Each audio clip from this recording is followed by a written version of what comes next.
2023-24 ମସିହାରେ ମହିଳା bill pass କଲେ ତାକୁ 29 ଲଗେଇବେ ବୋଲି କହିଲେ। ଏବେ ଜନଗଣନା ସରିନି କଣ ପୁଅ ନାହିଁ ପୁଅ ନା ଗୋପାଳିଆ। ତାପରେ ଏଇ ଯୋଉ କଥା କହିବା ପଛରେ ତାଙ୍କର ଗୋଟେ ଉଦ୍ଦେଶ୍ୟ ଅଛି। ସେ ଉଦ୍ଦେଶ୍ୟଟା ହଉଛି ତାଙ୍କ ଦଳରେ ବର୍ତ୍ତମାନ ବହୁତ ବିଦ୍ରୋହ ଦେଖାଇଛନ୍ତି, ଆଶାୟୀଙ୍କ ସଂଖ୍ୟା ବଢି ବଢି ଯାଉଛି ଏବଂ କାହାକୁ ଗୋଟେ କଣ କହିକି ଲଲିପପ୍ ଧରେଇଦେବେ, ଏଇ ହବ ବଢିବ, ତମେ ନେକ୍ସଟ ଟାଇମ୍ ଚାନ୍ସ ପାଇବ, ଏବେ ଆଉ ବିଦ୍ରୋହ କରନି।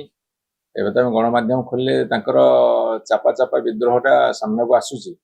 ସାଂସଦ ବୁଲିକି କଣ କାମ କରନ୍ତି, ଆଉ ଯୋଉମାନେ ଅଫିସର ଅଛନ୍ତି ସେମାନେ କଣ କାମ କରନ୍ତି, କାହାର କଣ ଦାୟିତ୍ୱ, ସେ ଦାୟିତ୍ୱ ସମ୍ପର୍କରେ ଯୋଉମାନଙ୍କର ଅଭିଜ୍ଞତା ନଥାଏ ବା ଅନଭିଜ୍ଞ ପାର୍ଲାମେଣ୍ଟରେ ବସିବେ, ଆଇନ ତିଆରି କରିବେ, ବଜେଟ ତିଆରି କରିବେ, କୋଉ ବିଭାଗର ଖର୍ଚ୍ଚ କେତେ ହଉଛି ଦେଖିବେ, ମନିଟରିଂ କରିବେ।